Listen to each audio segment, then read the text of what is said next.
Monsieur Van Guatsenoven, bonjour. On ne vous présente plus, vous êtes l'ancien bourgmestre d'Anderlecht, député régional au Parlement bruxellois et à la Fédération Wallonie-Bruxelles.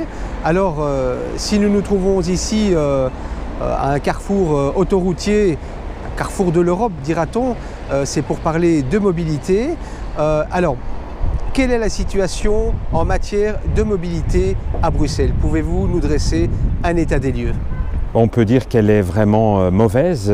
Ces 15 dernières années, les gouvernements de gauche, écolo, CDH-PS, Défi se sont contentés pour l'essentiel de pénaliser les automobilistes plutôt que de trouver des réponses structurelles à la mobilité. Malheureusement, Bruxelles est devenue l'une des villes les plus embouteillées d'Europe et voilà, l'infrastructure n'a manifestement pas suivi pour trouver et pour offrir des solutions de compensation aux citoyens.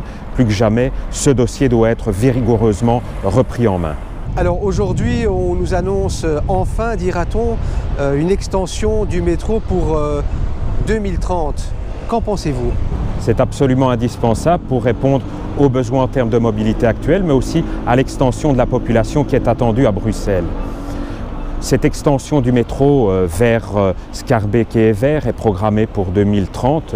Le gouvernement bruxellois nous avait parlé préalablement 2024-2025. Il faut pouvoir militer pour cette idée parce que malheureusement, les écolos remettent en question cette extension. Nous, les libéraux, nous sommes favorables au métro de longue date. D'ailleurs, il est à pointer que le dernier ministre qui a accompagné l'extension du métro à Bruxelles est un ministre libéral et nous nous engageons pour cet objectif qui est absolument prioritaire pour répondre aux enjeux en termes de mobilité dans les prochaines années et dans les prochaines décennies.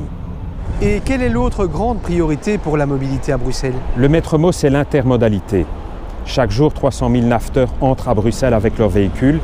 Il est donc indispensable de leur permettre de stationner en dehors des limites de la frontière régionale. Pour cela, il faut développer le parking de dissuasion. Depuis belle-lurette, le gouvernement régional avait promis 10 000 places. Aujourd'hui, à peu près 2 000 sont programmées ou au stade de la réalisation. On voit dans une ville comme Amsterdam, qui a développé les parkings de dissuasion autour de la ville en interconnexion avec le métro, que cela fonctionne. Bruxelles mérite donc une mobilité apaisée et l'EMR est en capacité de lui fournir des réponses efficientes. Monsieur Van Guatsenoven, merci d'avoir accepté cette interview et nous vous souhaitons bonne chance pour les élections du 26 mai prochain. Merci.